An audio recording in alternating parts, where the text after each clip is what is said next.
Hi there, Mary again, and Dreamy Goat Design Studio video. Let's see, day number 3 of Osage Orange.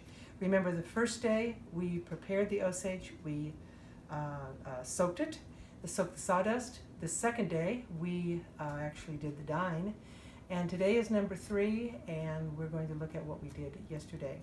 So I left everything that we dyed yesterday, I left in the pot overnight to cool. I pulled it out this morning and look at the wonderful yellows and the sunny golds that we have.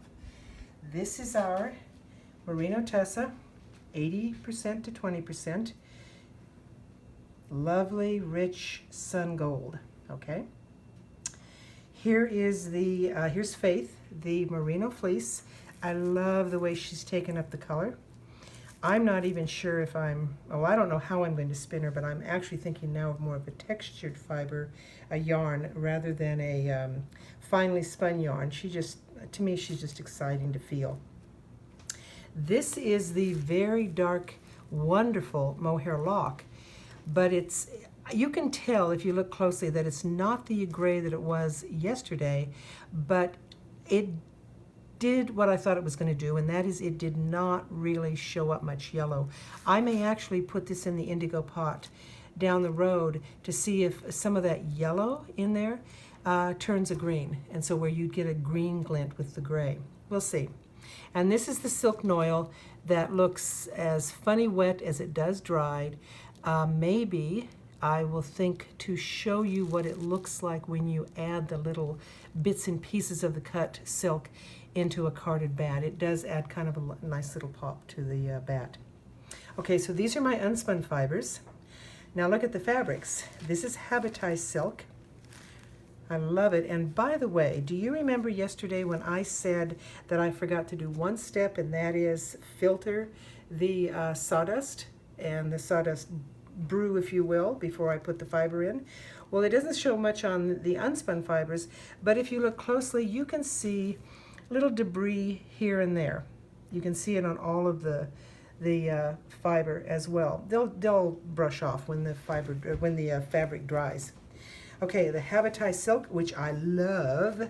I like it very much because it's mottled, which may not appeal to some of you, but to me, I find it very appealing. I love the rich. Is that the Habitai silk, or is that flannel? That's the Habitai. And did I call it the wrong? Yeah, sorry, this is wool flannel. And I will be interested to see how much it shrunk. I don't think that much more. This is the silk chiffon scarf, blank, that I'm thinking Roger and I will ultimately make a Nuno felted scarf out of it. I like it a lot. It also shows a little bit of the debris. And here we have the yarns. The yarns are for the handbook that I'm still working on the samples for. Okay, nice sunny gold. And this is the Klickitat BFL yarn that some of you have in your own possession. Notice I started out with 3 hanks, and now you see only 2. And there's a reason for that, which I'll get back to in just a minute. One of these will stay bright yellow. One of these I will dip into indigo, and I hope I will get a deep, rich green, okay? Now, as you see these things, you decide with your own hanks what you want to do, okay? How many of your hanks do you want to dedicate to the first bath of Osage Orange? Which takes me then to the second bath, and that's something I did this morning when you all were asleep. I took all of these out of the original dye pot. I thought there was a lot of color still left, and I thought, based on my experience, that there would still be a fair amount of color left in the pot for a second bath. In other words, put new, fresh, mordanted fiber in and get a lighter yellow. Well, this is what's called the teachable moment, because the pot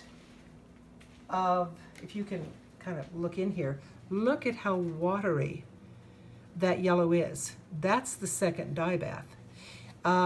It had much less color in it, which means these guys soaked up virtually all of the yellow. But I went ahead and I did some dyeing in a second dye bath. And let me just say something about anticipation or preparation. if you are going to do a second dye bath, in other words, use your dye pot a second time, you need to be prepared for it ahead of time because you need to have mordanted the fibers that are going to go into that pot. And also not every dyes give a second dye bath, what's also called an exhaust bath.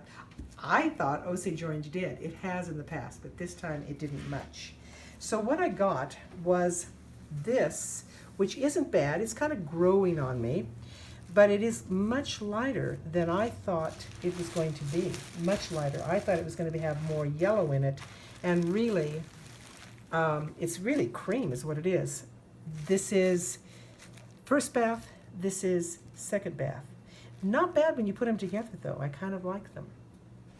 This is where I might have made my mistake.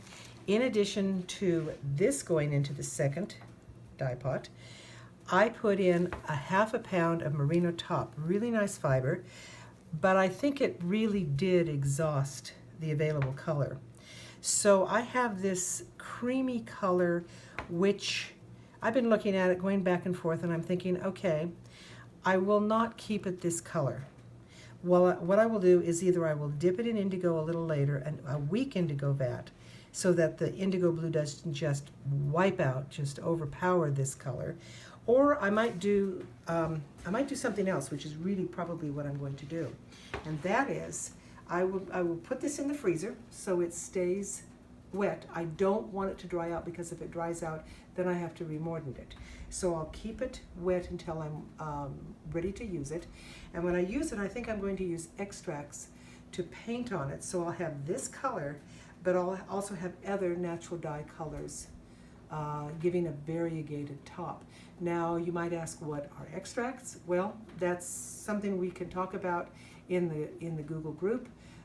Please, if you're interested in knowing more, why don't you post a topic, just label it extracts.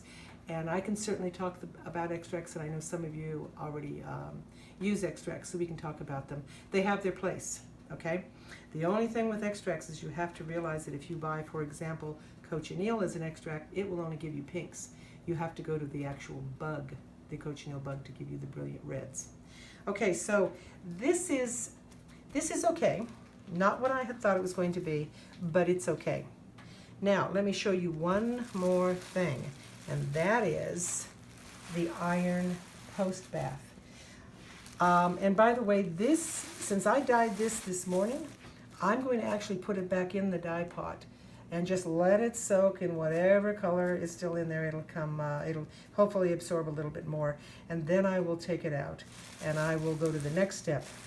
And while I'm setting up the next step, let me talk about, while I'm setting up the post bath, let me talk about what's next. These guys need to be hung up, maybe on a clothes rack. Put a pan underneath it to catch drips, and then let it air cure for an absolute rock bottom minimum of 2 weeks. I prefer 4 weeks. You don't have to keep them out and on a drying rack for 4 weeks. What I do is when they're dry, I put them in brown paper bags. I do not close up the bags. I leave them open. I write on the outside of the paper bag what it is and when I started to dry it so that I kind of know what I'm doing again. And then they are ready for their final wash, which I won't talk about now. But these folks aren't ready to go. They need time to truly cure in the air. Out of direct sunlight, preferably without dust. You can put a towel over something if they're in a dusty spot. But yeah, give them time to kind of settle in, okay? Now, let me show you, though, what an iron post bath is. Let me just put all my little audio-visual aids up here. This is not a real demonstration because you have to have boiling water, and I'm not going to go to that trouble. Okay, first thing you need to do is you need to have some iron granules. I don't know if you can see that, Roger, but there's actually a fair bit in there. You use very little. You use 2 to 3% weight of goods, okay? And for that reason, you really should be weighing in grams because you're going to find that it's a little hard, for example, to measure 2/100ths of an ounce, okay? So don't be intimidated by this. This is a triple beam balance. I just happen to have it because Roger has one. I borrow it. It's easier though for me to find what the weight is, and of course I also would have to figure in the tear weight. Okay, so what I do with this is I get myself some hot water, and actually boiling water. This is not boiling, so this will not dissolve. What do I do? That's what I do. I put boiling water onto it. I stir it up.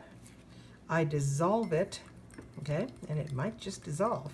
And by the way, I don't know how much iron I'm using. I just poured some in for demonstration purposes.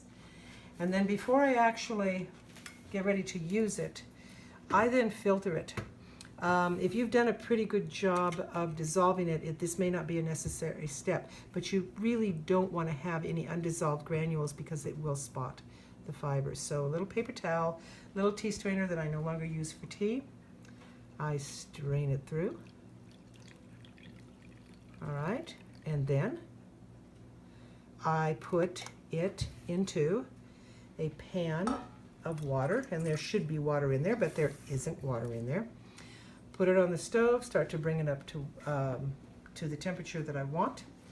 And I'm going to show you, well, it's lost. Oh no, it isn't, it's right here. This is what I took. I took that third hank, not these two, but the third one. I then put it in the water. I put this pan on the stove, brought it up to 140, 160, don't go up above 180, for about a half an hour. I checked it, I stirred it gently, checked it, and then when it became the color I wanted, I took it out and I did rinse it. You want to put some soap on it, you want to rinse it a bit, you want to get the iron granules out of the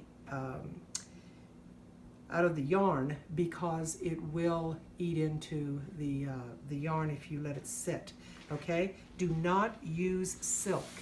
If you do, the iron will likely eat into it. So what did we get?